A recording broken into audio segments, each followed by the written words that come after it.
High বন্ধুরা, আমি মনেশ এই চ্যানেলের একজন ম্যাথের শিক্ষক এবং এই চ্যানেলের পক্ষ থেকে তোমাদের সকলকে জানাই স্বাগত।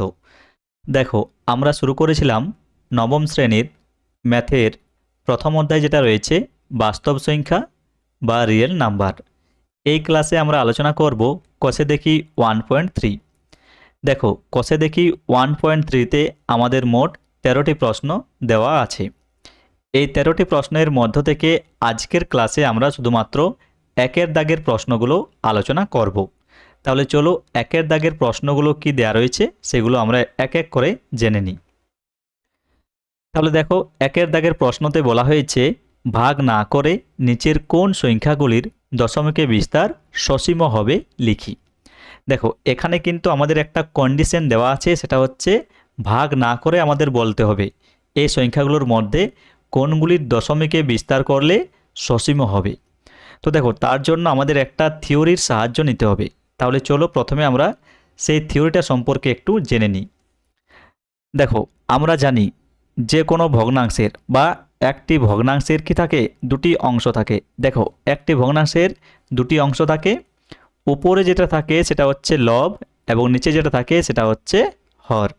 তাহলে দেখো, এই প্রশ্নগুলো সলভ করতে গেলে আমাদের হর সম্পর্কে একটা গুরুত্বপূর্ণ বিষয় জানতে হবে। ভালো করে মন দিয়ে দেখো, অবশ্যই বুঝতে পারবে। তো দেখো, থিওরিটা কি বলছে আমাদের, যে ভগ্নাংশের আমাদের দশমিকে বিস্তার বার করতে বলা হবে সেই ভগ্নাংশের আমাদের প্রথমে হরের দিকে লক্ষ্য রাখতে হবে এবং হরের যখন আমরা উৎপাদকে বিশ্লেষণ করব, হরের উৎপাদকে বিশ্লেষণ করার পর হরের যদি উৎপাদকে কেবলমাত্র 2 থাকে অথবা 5 থাকে অথবা 2 এবং 5 একসাথে গুণ আকারে থাকে। কিভাবে আমি আলোচনা করছি সেটা একটু লক্ষ্য করো, অবশ্যই এই প্রশ্নগুলো তোমরা সলভ করতে পারবে। দেখো, আমি বললাম একটি ভগ্নাংশের আমাদের দুটো অংশ থাকে, একটা হচ্ছে লব আর একটা হচ্ছে হর। এই প্রশ্নগুলো সলভ করতে গেলে আমাদের হরের সম্পর্কে একটু জানতে হবে।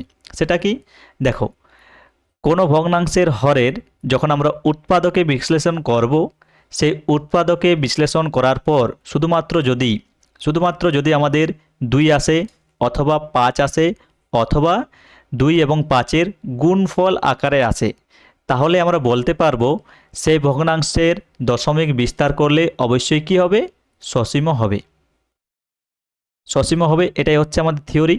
তাহলে এই থিওরির সাহায্য নিয়ে আমরা এই প্রশ্নগুলোকে ভাগ না করে খুব সহজেই বলে দিতে পারবো যে কোনটির দশমিকে বিস্তার সসীম হবে এবং কোনটির দশমিকের বিস্তার সসীম হবে না। তাহলে চলো এক এক করে আমরা প্রত্যেকটা প্রশ্নের উত্তর জেনে নিই। দেখো, কিভাবে লিখবে সেটাও আমি একটু বলে দিচ্ছি। প্রথমে যেটা দেওয়া রয়েছে 1 নাম্বার। দেখো, 1 নম্বরে দেওয়া রয়েছে আমাদের 17/80। লিখবে কিভাবে, দেখো, এর হর হলো বা হর, এর হর হচ্ছে কত, 80। এবং এবং 80 সমান, আমরা দেখো 80কে যদি ফ্যাক্টরাইজ করি বা উৎপাদকে বিশ্লেষণ করি তাহলে কি পাবো। দেখো, 80কে আমি লিখতে পারি 16 গুণিত 5, 5 16 কত হচ্ছে 80। দেখো, 16কে আমি লিখতে পারি 24 ইন্টু 5।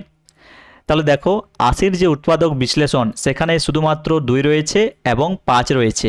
এবং একটু আগে দেখো আমি থিওরিতে আলোচনা করলাম যে যে ভগ্নাংশের হরের উৎপাদকে শুধুমাত্র 2 থাকবে অথবা 5 থাকবে অথবা 2 এবং 5-এর গুণফল আকারে থাকবে, সেই ভগ্নাংশের দশমিকে বিস্তার করলে অবশ্যই কি হবে, অবশ্যই সসীম হবে। তাহলে দেখো, আমাদের প্রথম প্রশ্ন যেটা, সেখানে দেখো কি পেলাম আমরা, সেখানে আমরা পেয়েছি 2 এবং 5-এর গুণফল আকারে পেয়েছি। অতএব 80 এর উৎপাদকে 2 ও 5 আছে। তাহলে দেখো, 80 এর উৎপাদকে 2 ও 5 আছে। অতএব 17/80 এর দশমিকে বিস্তার সসীম সসীম কি হবে, এটাই হচ্ছে উত্তর। এবং কিভাবে বুঝতে পারবে সসীম হবে কিনা, আমাদের হরের উৎপাদক বিশ্লেষণ করতে হবে, এবং উৎপাদকের বিশ্লেষণে বা উৎপাদকে যদি 2 থাকে অথবা 5 থাকে অথবা 2 এবং 5-এর গুণফল আকারে থাকে, তাহলে আমরা বলে দিতে পারবো সেই সংখ্যার বা সেই ভগ্নাংশের দশমিকে বিস্তার অবশ্যই সসীম হবে। এটা হচ্ছে 1 নম্বর প্রশ্নের উত্তর। এরপর দেখো 2 নম্বরে দেওয়া রয়েছে কত, 13/24। তাহলে দেখো 13/24 এর হর হলো কত, হর হচ্ছে 24, এবং 24কে যদি আমরা উৎপাদকে বিশ্লেষণ করে কি পাবো, এবং 24 সমান আমরা পাবো 8 গুণিত 3। 8কে আমরা লিখতে পারি 2 এর কিউব গুণিত 3। তাহলে দেখো এখানে 2 ছাড়াও একটা উৎপাদক রয়েছে, সেটা হচ্ছে 3। অতএব পরের লাইনে আমাদের লিখতে হবে, দেখো পরের লাইনটা কিভাবে লিখছি, 24 এর উৎপাদকে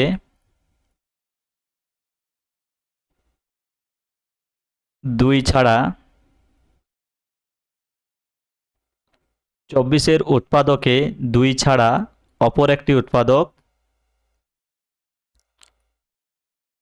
অপর একটি উৎপাদক 3 আছে, 3 আছে। অতএব যেহেতু দেখো শুধুমাত্র 2 নেই, অথবা শুধুমাত্র 5 নেই, অথবা 2 এবং 5-এর গুণফল আকারে নেই, তাই আমরা বলতে পারছি 13/24 এর দশমিকে বিস্তার, দশমিকে বিস্তার সসীম হবে না। সসীম হবে না কেন, কারণ দেখো এখানে 2 ছাড়াও আরেকটা উৎপাদক 3 রয়েছে, সে কারণে এটা সসীম হবে না। আশা করি বোঝাতে পারলাম। যদি কারো বুঝতে অসুবিধা হয় আরেকবার দেখবে, অবশ্যই বুঝতে পারবে। এরপর দেখো 3 নাম্বার যেটা দেওয়া রয়েছে 17/12 এর হর কত, হর হচ্ছে 12, এবং 12 সমান কত লিখতে পারি আমরা, 12 সমান লিখতে পারি 4 গুণিত 3। 4কে আমরা লিখতে পারি 2 স্কোয়ার ইন্টু 3।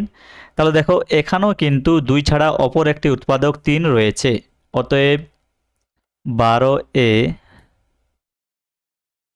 বা 12 এর 2 ছাড়া অপর একটি উৎপাদক 3 আছে। তাই অতএব 17/12 এর দশমিকে বিস্তার, দশমিকে বিস্তার কি হবে, সসীম হবে না, সসীম হবে না। বোঝা গেছে কি জন্য সসীম হচ্ছে না। দেখো এখানে 12কে যদি আমরা উৎপাদকে বিশ্লেষণ করি, তাহলে দেখো 2 ছাড়াও অপর একটি উৎপাদক 3 দেওয়া রয়েছে, সে কারণে এটা সসীম হবে না। দেখো 4 নম্বরে কি রয়েছে, 4 নম্বরে রয়েছে 16/25, 125, 16/125 এর হর কত, এর হর হচ্ছে 125, এবং 125কে আমরা লিখতে পারি কিভাবে, 125 হচ্ছে 5-এর কিউব, 125 হচ্ছে কি 5-এর কিউব। অতএব দেখো 125 এ শুধুমাত্র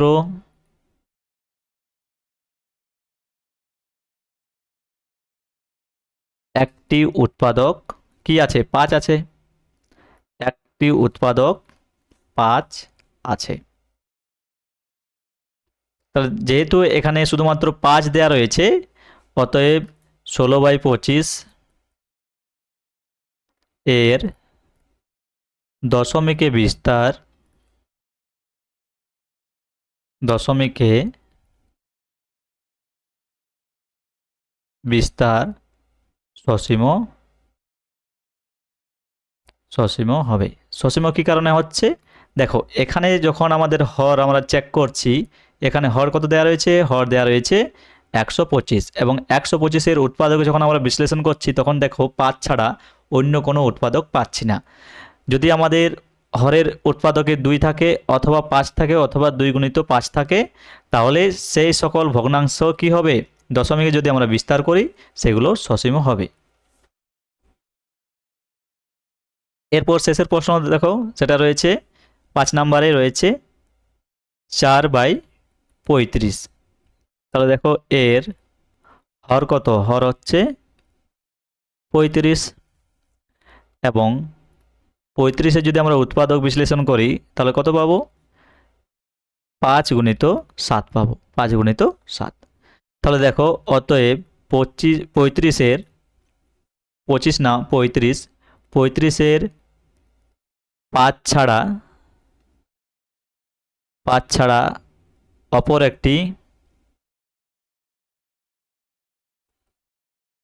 অপর একটি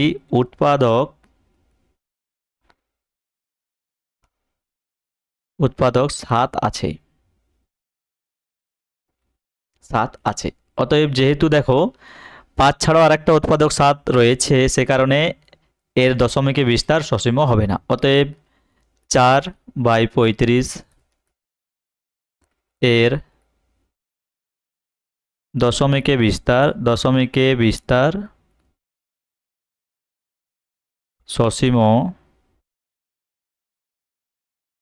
সসীম হবে না। কি কারণে হচ্ছে না? সসীম না হওয়ার কারণ হচ্ছে দেখো এখানে শুধুমাত্র 5 নেই, 5 ছাড়াও আরেকটা উৎপাদক 7 রয়েছে। আর যেহেতু আমাদের হরে যদি শুধুমাত্র 2 থাকে অথবা শুধুমাত্র 5 থাকে অথবা 2 এবং 5-এর গুণফল আকার থাকে, তবেই শুধুমাত্র সসীম হবে। বাকি প্রত্যেকটি ক্ষেত্রে কিন্তু সসীম হবে না। শুধুমাত্র এই 3টি কন্ডিশন যদি থাকে তবেই সসীম হবে। তাহলে দেখো আজকের ভিডিওতে এ পর্যন্তই। আশা করি আমি একের দাগের প্রশ্নগুলো তোমাদের বোঝাতে পেরেছি। তাও যদি কারো বুঝতে অসুবিধা হয় ভিডিওটা আরেকবার দেখবে, অবশ্যই বুঝতে পারবে। তাহলে আজকের ক্লাসে এ পর্যন্তই। ভিডিওটি ভালো লাগলে অবশ্যই লাইক কমেন্ট করবে এবং বন্ধুদের সাথে পারলে একটু শেয়ার করবে, এবং এরকম আরও ভিডিও দেখার জন্য অবশ্যই চ্যানেলটিকে সাবস্ক্রাইব করবে।